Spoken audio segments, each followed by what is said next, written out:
So I wanted to talk to you all today a little bit about an internal project that we undertook at BP Launchpad, which we called Project What Good Looks Like. You may occasionally catch me slipping because we're all geeks and because we love acronyms and we have a quirky sense of humor, I think. You may occasionally hear me slip and call it Project Wiggle. If you're wondering why I'm talking about Project Wiggle, I guess what good looks like kind of spells wiggle if you sort of squint at it a little bit. So what was Project What Good Looks Like? I guess to understand Project What Good Looks Like, you have to understand a little bit about what BP Launchpad is about. So the purpose of BP Launchpad is to build alternative portfolio businesses for BP. And the way that we look to do that is we look to buy into or indeed buy out small clean tech organizations, and then we bring them in and we run this portfolio of businesses pretty much separately, as pretty much as independent businesses, but with BP Launchpad sitting in the middle really as a shim. And the idea really being that shim to try and bring the best possible resources in terms of people, in terms of expertise, in terms of data, in terms of market access into those companies to try and make those things scale as fast as possible, whilst at the same time creating what I guess I sometimes maybe a little rudely call an unreality bubble. So a place where slightly different rules apply, rules that are maybe a little bit more appropriate for the stage that those businesses are at. So within the technology team, our job is that. So our job is to use technology to scale businesses. Now, I'm a firm believer that technology in and of itself is not an agent for scale. But I'm also a firm believer that the wrong technology or bad technology can be a huge inhibitor to scale. So really a lot of what the technology team in Launchpad talks about is trying to drive a process of continuous innovation, also continuous improvement. And so if we're taking these companies on this journey of continuous improvement, I suppose if you want someone to come on a journey with you, sometimes it's a very good idea to give them a sense of where the journey is going. What's the destination? And that's really the idea behind what Project Good looks like.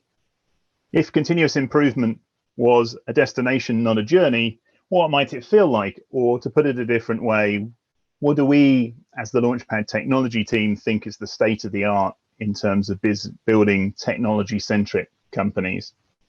And of course, it is just our opinion. So the four mugshots on the right, beautiful as they are, of course, are there primarily to convince you that hopefully you believe that we know what we're talking about. We all come from a technology-centric background. So what we were trying to do was we wanted to make sure we didn't fall into the trap of Conway's Law. So obviously Conway's Law saying people build products that look like the organizational structure of the company that creates them. So we really took a step back and we tried to say, what are the four fundamental characteristics of a high-performing tech organization? And so we really came up with four things that we think are at the heart of a high-performing technology organization.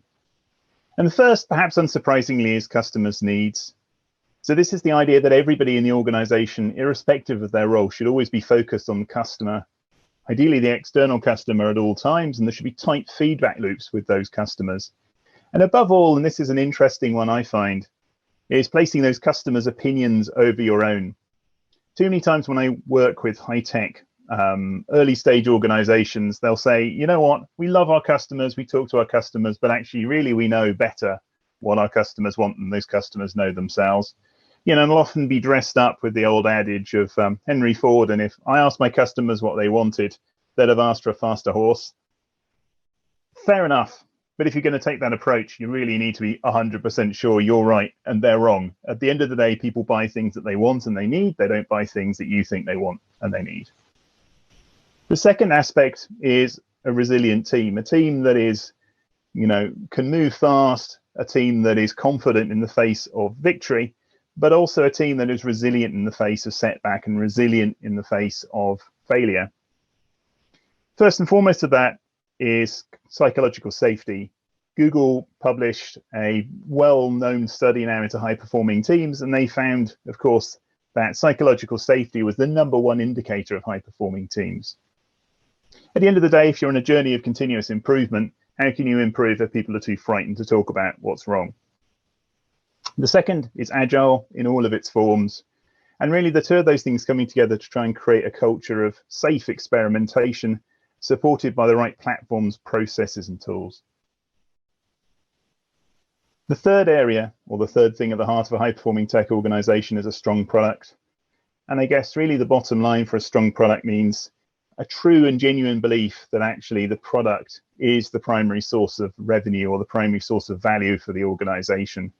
It's not just a lever to achieve other things. It's not just a lever to sell consultancy services. And a strong product then has investment. It has investment in terms of creating a curated roadmap for that product, has investment in product quality, but also investment in things like instrumentation and making sure you understand how that product is performing, whether that product is performing correctly, but also how people are using that product. And I guess more tangibly, it actually means pride in that product. And lastly, at the heart of a high-performing technology organization is a shared vision. And for me, this is really about having an externally facing team. Too many teams in large organizations are completely focused internally on themselves or internally on their immediate stakeholders inside of that organization. High-performing organizations of any kind, in my experience, are outwardly focused. They have a strong vision. They have a strong vision for the organization. They have a strong vision for the product they're creating, but they're engaged with all of their stakeholders across all different levels, internally and externally, to promote that vision. It gives them the ability to share or to scan the horizon for what's coming up and the opportunities and the threats that are coming up, and they're engaged with the rest of the community as a whole. So that's all very well and good, you might say. Well, what does that actually mean in practice? So what we've tried to do here is we've tried to take this now back to the structure that we have internally. So on the left-hand side, you can see the different disciplines that we recognize inside of the Launchpad technology organization. And across the top, you can see the attributes. This is very much a chart of buzzwords, in my personal opinion.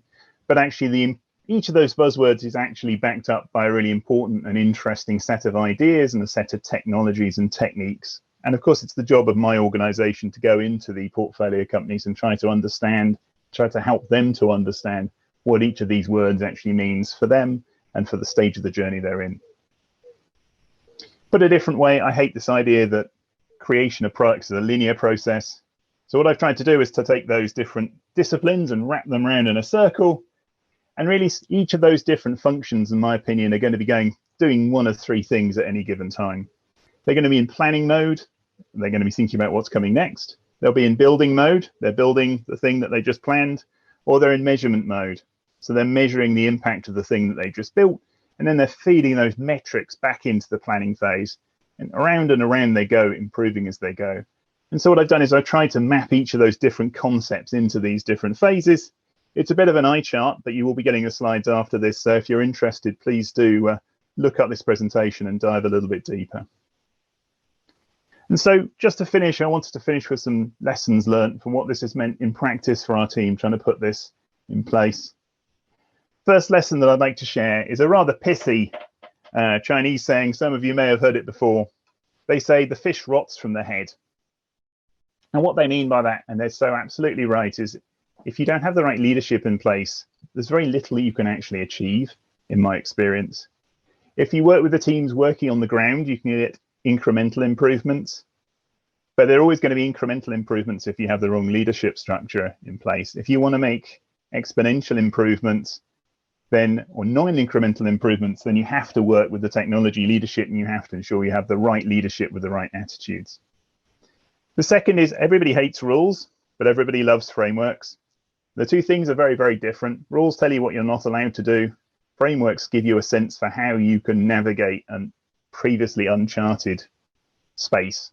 Nobody really wants a blank sheet of paper, but neither do they want a big book of rules. And so this is really what we're trying to do here, is we're trying to create a framework to allow people to think and to reason over the job they've got to do. Thirdly, people often tell me, I don't have time for good practice. I've got a product to build. I've got things to ship. Do you know what? In my experience, every single one of these practices does scale. And it scales back to a seed, a little tiny starting point. Each one of these things can be done in a little tiny way. There's a little tiny seed that's going to grow and grow into something that's much stronger further down. So I don't believe that you never have time for good practice. You'll never have time for good practice. Putting in good practice in the first place is what gives you time to be able to do the other things that are important. And lastly, please, it's not true. There is no such thing as a destination on the journey for continuous improvement. The only thing we can all do is continue to march towards that goal. And if you take one thing from this presentation, please, it is just to say, please, please never stop improving. Thank you, everybody.